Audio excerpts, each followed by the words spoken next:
Hey guys, it's J. Marie. I just wanted to do a quick video because I'm here in beautiful downtown DC where there's some water and I love the water, and since I can't get to the beach right now, this is the next best thing. So I come here often so I can just kind of sit and like flush out ideas and more tutorials and things for you guys. So today I'm going to talk about Testimonials 2.0. So stay tuned, I'll be right back. So how important are testimonies, right? Or reviews? So you know it's important because you know every time you go to buy something, you do what? You look at the reviews.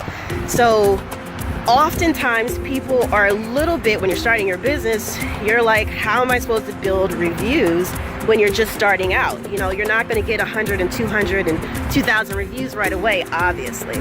So you just have to start where you are. So the first tip is when you're first starting out, use your network. So the reason why usually people start a business is because you're good at something, or people tell you that you're good at it, or you've sold a product to a friend, a family, a coworker, whoever. Those are where you start with your testimonies. Don't be afraid to ask for them. You know, you've provided a service or you've given them a product that is stellar. So make sure that you get your testimony from them. Let them know exactly what you're looking for. So don't be vague on this. And you want to take action as soon as they get that product, right? So you provided them some shea butter lotion that you've created from your kitchen. They love the product. Good. Now you've got the feedback. They told you verbally. Now you need to just get them to write it down. And then just let them know, hey, I'm going to just put your testimony on my website. I'll use your initials or whatever they feel comfortable with. And you can also use the city and state that they're from.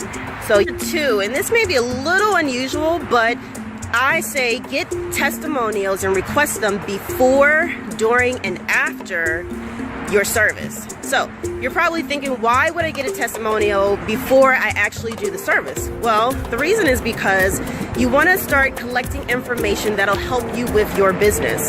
So the way that you take that is you ask them simply, hey, how did you hear about me and why did you go with my service? So this helps with two different things. You're actually finding out how they heard about you. And so when you're putting out your marketing budget, whether you're boosting posts with Facebook or Instagram, or you have some type of publication that is helping you out, you'll find out what things are working and has converted to an actual sale. So those are the questions that you ask, and those are things that you want to take. And then while they give that to you, you want to make sure that you let them know that you value the fact that they went with you and you plan to do a great job. So that's before. Now, during the service, you always want to catch them because this is at the height of their excitement, right? So they've decided to go with you. You're a consulting firm. They're excited because you've told them all the results that they should expect. And so you want to ask them during the service, hey, how is my job? How am I doing? Is there anything else that I can do for you that would make this service extra special for you? Are there any concerns that you have at this time and any questions? And you want to just keep an open line of communication with them, because sometimes people will keep stuff to themselves. So they may be unhappy with something that you're doing and they may not want to tell you unless you ask. So definitely be in the space where you can ask them, and don't be afraid to get something negative, because I'm gonna tell you, it's way better to take care of that problem when you can rather than when you get to the end. And obviously after your service is over, you get a testimonial. So you don't wait until you give them the last piece of information or the product. You want to catch them right before you're done, and you want to be able to write out or have something prepared for them so they can provide that testimony for you.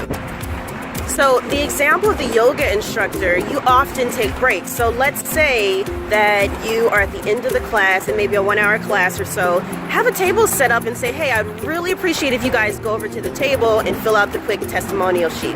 And in every situation, let them know that this is very important to you. Let them know that you work via referrals, okay? Let them know that this is how you make your money and that their feedback is very important to your business. So put it on thick. Who cares? You just want to get a testimony. The more that you can get, the more valuable people will see your service, and they don't have to, feel hesitant in that. They will just go with it. So again, get your referrals, your testimonies before, during, and after. Now, this will be a little bit of extra work, but it's so worth it because you will get great feedback, and I'm going to give you a little bit of math. So, testimonies equal referrals.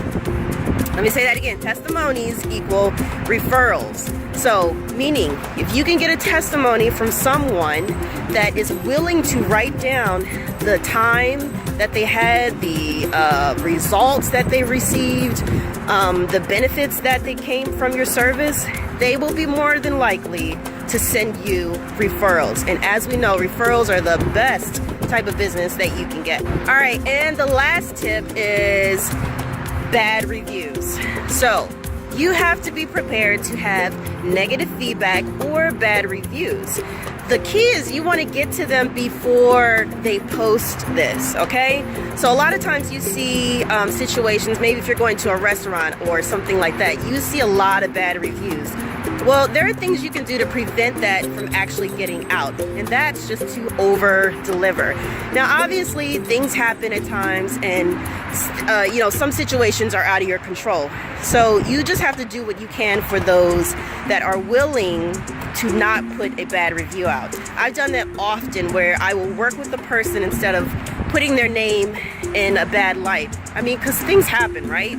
This is tough being in business, and let's just be a little bit more compassionate, unless, they really deserve a bad review.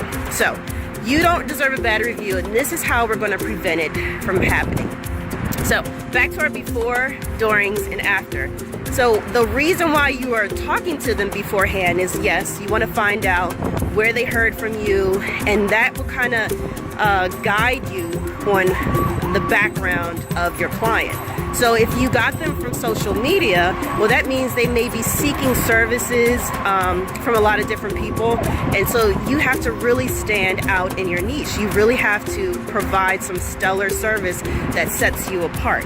Bad reviews can be a part of, our business. And look, Jesus Christ got bad reviews. Everybody did not like him. So you can expect that your service, even though you do the best that you can, there are just some people that cannot be satisfied. I mean, let's just agree on that. Some people just want to complain about everything. So, we can't please everybody, but again, let's try to take care of the ones and fix that situation before they actually put it out on the internet. Those are my 3 major tips to achieve Testimonials 2.0. And don't forget our math, which is testimonies equal referrals. That's very important. So I'm J. Marie with LifeWorks, and I want you to remember that there's nothing new under the sun except for you. So go out and shine as only you can do.